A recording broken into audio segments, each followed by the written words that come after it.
책을 읽는 가장 쉬운 방법. 윌라 오디오북.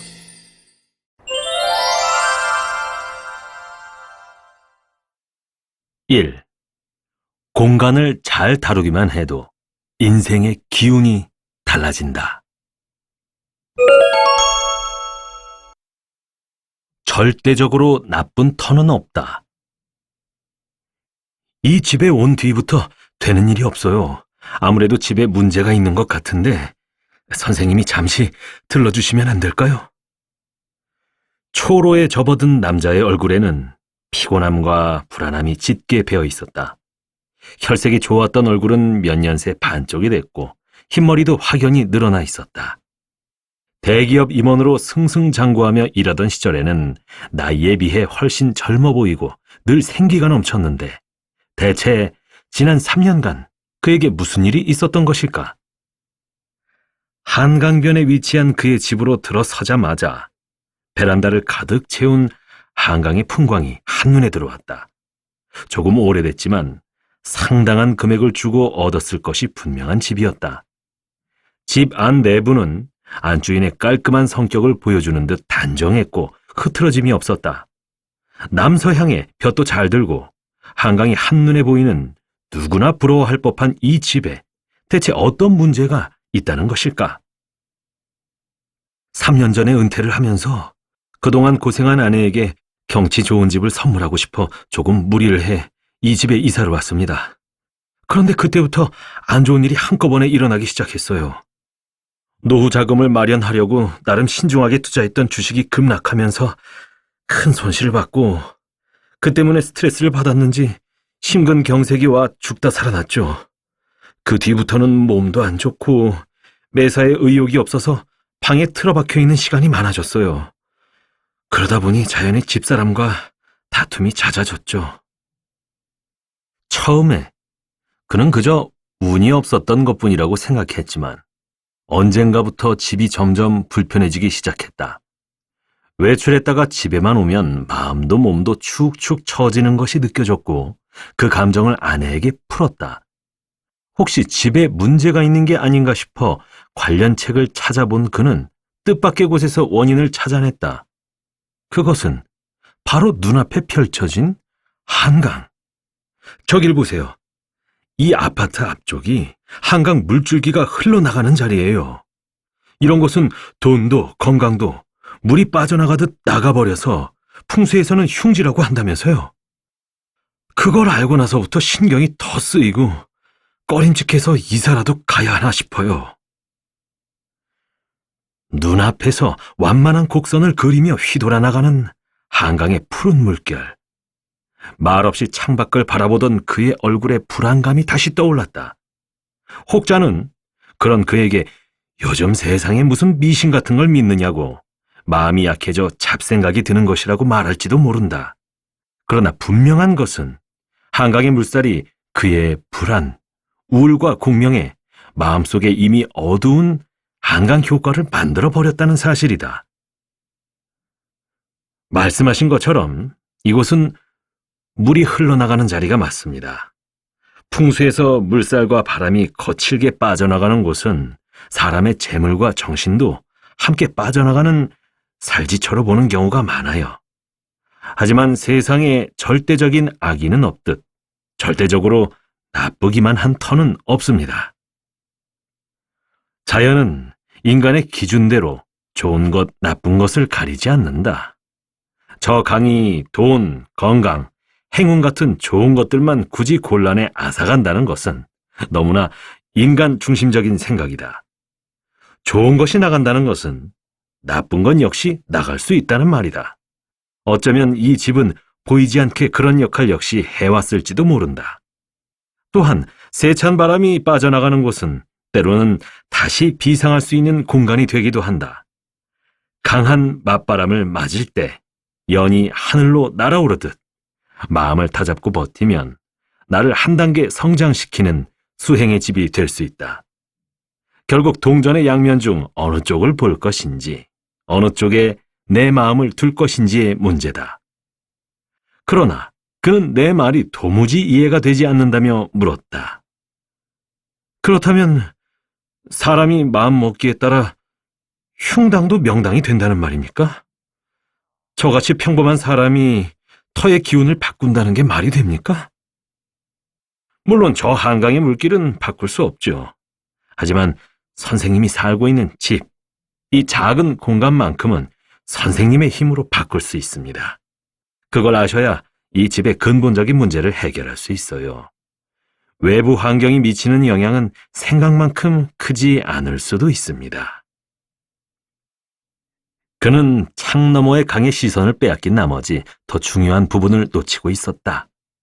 바로 그가 발 딛고 매일 먹고 숨쉬며 살고 있는 집이 사람의 생기를 잃어가고 있다는 사실이다. 그의 집은 깔끔했지만 왠지 온기가 느껴지지 않았다. 부부가 대화할 만한 공간은 식탁이 전부였다. 각 방을 쓴 지 조금 된 듯 서재 한쪽 구석에 급하게 개어놓은 듯한 이부자리가 보였고 묘하게 어수선했다.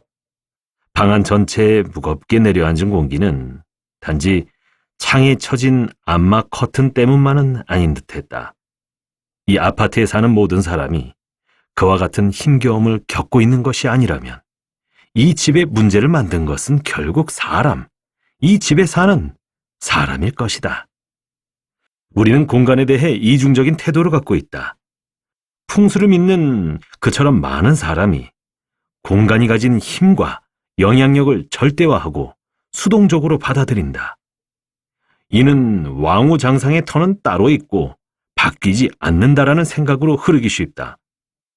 과거 세도가들이 왕릉 주변에 사람이 살지 못하게 하고 좋은 터를 찾기 위해 전국의 산천을 들쑤시고 다닌 것도 이 때문이다. 요즘에도 많은 사람이 사옥이나 중요한 건물을 지을 때 풍수 전문가에게 조언을 구하곤 한다. 가장 잘 알려진 예가 SK사옥이다.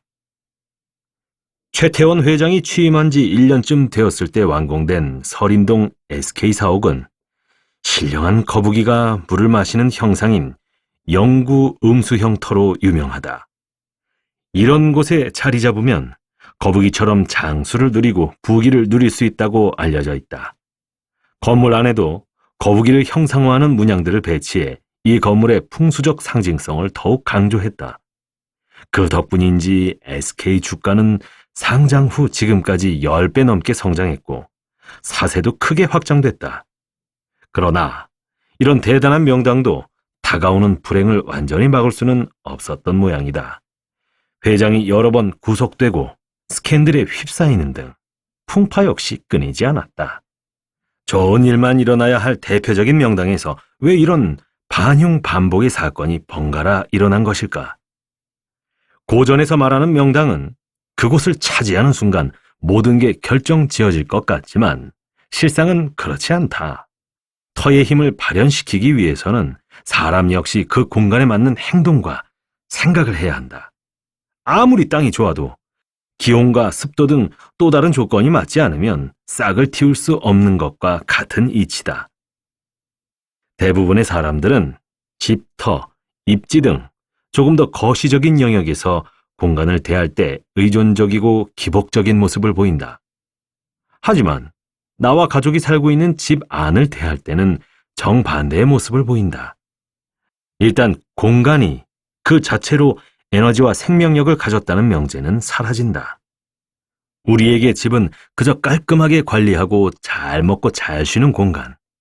이왕이면 트렌드에 뒤처지지 않게 가끔씩 인테리어를 바꿔줄 대상일 뿐이다. 집안의 모든 구조물을 내가 마음대로 다루고 없앨 수 있는 콘크리트 덩어리로만 보고 있는 것이다. 자연이 만들어낸 터의 기운과 생명력을 인정한다면 인간이 만든 집이라는 또 다른 형태의 자연도 살아있는 생물처럼 자신만의 기운과 힘을 가질 수 있다고 보는 게 타당하지 않을까? 그렇다면 집이라는 공간을 좌우하는 가장 큰 에너지는 과연 무엇인가? 라는 문제가 남는다. 나는 그곳에 사는 사람이라고 생각한다. 살아있는 인간이 만들어내는 삶의 에너지는 우리가 상상하는 것 이상으로 공간에 큰 영향을 미친다. 유령 DNA가 공간의 에너지를 바꾼다. 1990년대 초, 러시아의 한 과학자가 독특한 실험을 했다. 블라디미르 포포닌 박사의 유령 DNA 실험이 바로 그것이다. 그는 진공 상태에서 빛의 패턴을 측정하는 장치를 개발했다. 먼저 아무것도 없는 진공 상태의 공간에 레이저를 비췄다. 당연히 어떤 반응도 나타나지 않았다. 다음에는 DNA 샘플을 넣고 레이저를 비췄다. DNA와 만난 레이저는 일정한 패턴의 무늬를 만들어냈다.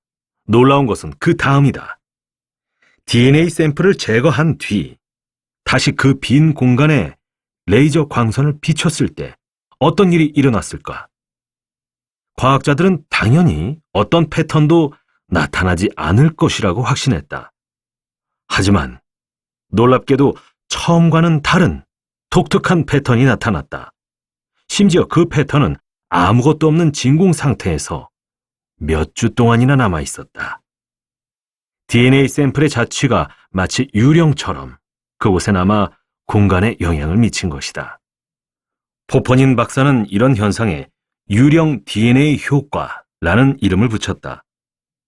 믿기지 않는 이야기 같겠지만 사실 이런 현상은 우리 역시 일상적으로 접하고 있다. 돌아가신 지 얼마 안 된 부모님의 집에 들어선 순간 그분의 기척을 느낀 것만 같은 착각. 학자의 연구실에 들어서면 평소에는 쳐다보지도 않던 책에 손길이 가고 심지어 잘 읽히는 것 같은 기분. 예배당이나 법당에 들어서는 순간 알 수 없는 고요함과 잔잔한 평화가 가슴 밑바닥부터 차오르는 느낌 등 우리가 보통 분위기라고 통칭하는 것들이 어쩌면 유령 DNA의 작용인지도 모른다. 그곳에서 생활하고 공부하고 기도하던 수많은 사람이 남긴 흔적이 그 공간을 그렇게 만든 것이다. 스페인으로 여행을 다녀온 한 지인이 가우디 성당이라 불리는 사그라다 파밀리아 성당에서의 색다른 경험담을 들려준 적이 있다. 준비 없이 떠난 여행이라 아무 배경 지식도 없었어요. 그냥 성당에 들어가 혼자 앉아 있었는데 이유 없이 눈물이 줄줄 흘러서 깜짝 놀랐어요. 저는 천주교 신자도 아닌데 말이죠. 지인의 이야기를 들은 지 얼마 되지 않아 우연히 TV 채널을 돌리다가 비슷한 장면을 목격했다. 몇 명의 연예인이 스페인 여행을 하는 프로그램이었는데 한 여배우가 가우디 성당에서 눈물을 흘리는 것이 아닌가. 그녀 역시 자신이 왜 눈물을 흘리는지 모르겠다며 당황스러워했다. 머리가 채 이해하기도 전에 무엇인가가 마음을 먼저 움직이고 몸이 반응하게 만든 것이다. 그것은 단지 눈에 보이는 아름다운 스테인글라스와 웅장한 기둥 때문만은 아니었을 것이다. 눈에 보이지는 않지만 100년 넘게 그 공간에 켜켜이 쌓인 사람들의 절실한 기도와 신앙심, 축복과 위로의 DNA가 마음을 정화시키고 감동을 주었던 것은 아닐까. 그렇다면 똑같은 이유로 앞서 소개한 사례도 설명할 수 있다. 그가 집에만 오면 몸과 마음이 더 힘들어지고 깊은 우울감을 느꼈던 것은 기분 탓도 창밖의 한강 탓도 아니다. 지난 3년간 스스로가 집안에서 뱉어냈던 탄식과 분노, 무기력한 말들과 행동이 쌓여 집안의 공기를 어둡게 바꾸고 그의 몸과 마음에도 영향을 미친 것이다. 윌라 오디오북